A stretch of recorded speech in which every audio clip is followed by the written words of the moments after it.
Hey Schweitzer, it's Nina, and this week in our staff devotionals, we've been talking about the ministry of reconciliation. And so my message today is going to continue that and really focus on the importance of forgiveness and kind of going back to our earlier messages on grace and giving grace to yourself and others. So I'm going to go completely into kids ministry mode here with you and share my new favorite book called The Boy, the Mole, the Fox, and the Horse. And so this book is just a really beautiful story. It's as you read it, it's peaceful, and it's a story of unlikely friendships between a boy, a mole, and then the fox really seems out there because he even says in his first line in the book is like, "I could eat you." So, but they get over that. And then a horse. So they are kind of going on a journey as the boy is trying to find his way home and discovering what home really is and just sharing advice with each other. So I'm going to share some of my favorite passages of this book with you and then talk about how I think they really relate well to our message of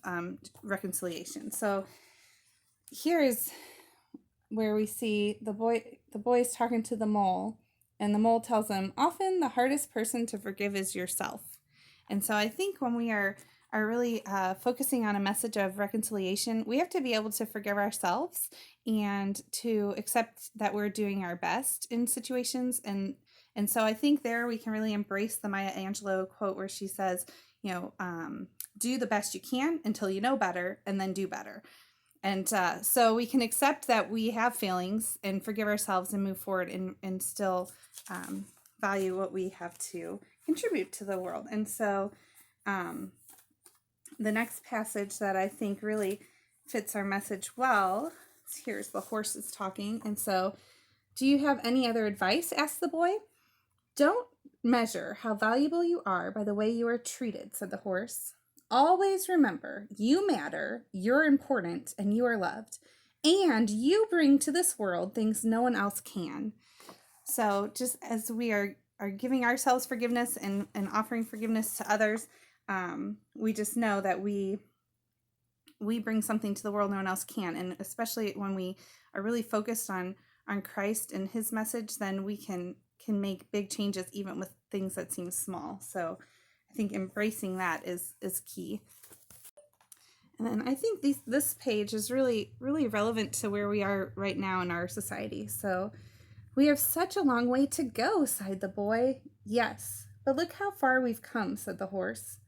So just embracing that we can see as a society and as individuals how much progress we've made, embracing that, and then just recognizing that there's still a lot of progress to be made and we can work towards that. And that's, especially with God on our side, nothing's impossible. So just really embracing that message that we have a long way to go, but we can be a part of the change, and we can value the change that's already happened. And finally, this is complete spoiler alert because this is one of the last pages of the book, but we have, sometimes all you hear about is the hate, but there is more love in this world than you could possibly imagine.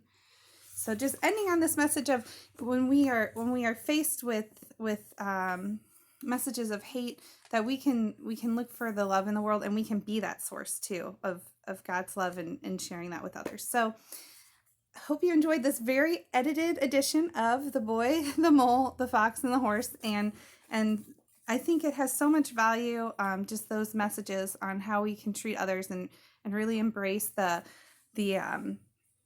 that commitment that Christ gave us in 2 Corinthians chapter 5, verses 18 to 19, where it really commits us to sharing a message of reconciliation and forgiveness.